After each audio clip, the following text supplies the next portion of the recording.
Hi friends, ಎಲ್ರಿಗೂ ಹೊಸ ವಿಡಿಯೋಗೆ ಸ್ವಾಗತ.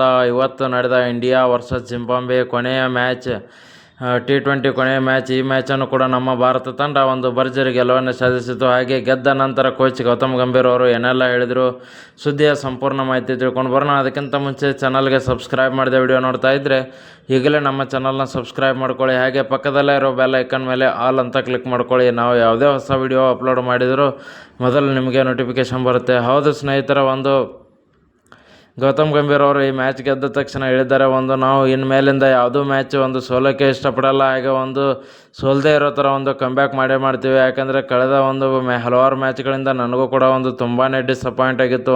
ಐರ್ಲೆಂಡ್ ವಿರುದ್ಧ 2 ಮ್ಯಾಚ್ ಅಲ್ಲಿ ಕಂಟಿನ್ಯೂ 2 ಸೋತಿದ್ವಿ. ಅದಾದಮೇಲೆ ಇಂಗ್ಲೆಂಡ್ ವಿರುದ್ಧ ಅಲ್ಲೂ ಕೂಡ 1 ಮ್ಯಾಚ್ ಮಳೆಯಿಂದ ಟೈ ಆದರೆ 4 ಮ್ಯಾಚ್ 4ಕ್ಕೂ 4 ಮ್ಯಾಚ್ ಸೋತಿದ್ವಿ. ಬಟ್ ಇದರಲ್ಲಿ ವಿಪರ್ಯಾಸ ಏನಂದರೆ ಟಾಸ್ ನಾವು ಗೆದ್ದು ಇವೆಲ್ಲ ಮ್ಯಾಚ್ ಸೋತಿದ್ವಿ ಅಂತ ಹೇಳಿ ಅದು ನಮಗೆ ತುಂಬ ನೋವಾಗಿದೆ ಅಂತ ಹೇಳಿದ್ದಾರೆ. ಹಾಗೆ ನೆಕ್ಸ್ಟ್ ನೋಡೋದಾದರೆ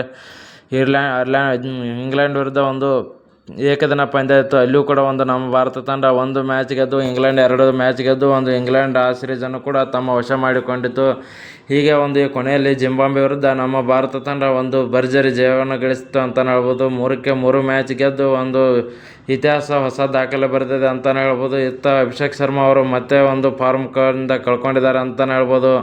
ಬ್ಯಾಟಿಂಗ್ ಲೈನಪ್ಪಲ್ಲಿ ಎಲ್ಲರೂ ಕೂಡ ಆಲ್ಮೋಸ್ಟ್ ಆಲ್ ಚೆನ್ನಾಗಿ ಆಡ್ತಿದ್ದಾರೆ. ಬಟ್ ಅಭಿಷೇಕ್ ಶರ್ಮಾ ಅವರು ಇನ್ನೂ ಕೂಡ ಫಾರ್ಮ್ಗೆ ಮರಳ್ತಾ ಇಲ್ಲ. ಅದೇ ಬೇಜಾರು ಅಂತ ಹೇಳಿದ್ದಾರೆ. ಇನ್ನು ಮುಂದೆ ಬರುವ ಮ್ಯಾಚ್ಗಳಲ್ಲಿ ಅವರು ಕೂಡ ಕಂಬ್ಯಾಕ್ ಮಾಡಲಿ ಅಂತ ಹೇಳಿದ್ದಾರೆ.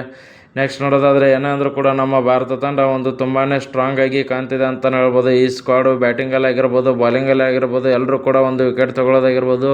ಬ್ಯಾಟಿಂಗಲ್ಲಿ ಏನಾದರೂ ಓಪನರ್ಸ್ ಫ್ಲಾಪ್ ಆದರೆ ಹಿಂದೆ ಇರ್ತಕ್ಕಂಥ ಆಟಗಾರರು ಮ್ಯಾನೇಜ್ ಮಾಡ್ತಿದ್ದಾರೆ. ಈ ಥರ ನಮ್ಮ ಭಾರತ ತಂಡ ಜಿಂಬಾಬ್ವೆ ವಿರುದ್ಧ 3ಕ್ಕೆ 3 ಸೀರೀಸ್ ಗೆದ್ದು ಬೀಗಿದೆ ಅಂತ ಹೇಳ್ಬೋದು. ವಿಡಿಯೋ ಇಷ್ಟ ಆಗಿದ್ದರೆ ಲೈಕ್ ಮಾಡಿ, ಶೇರ್ ಮಾಡಿ, ಸಬ್ಸ್ಕ್ರೈಬ್ ಮಾಡ್ಕೊಳ್ಳಿ ಇನ್ನಷ್ಟು ಸ್ಪೋರ್ಟ್ಸ್ ವೀಡಿಯೋಸ್ಗಾಗಿ.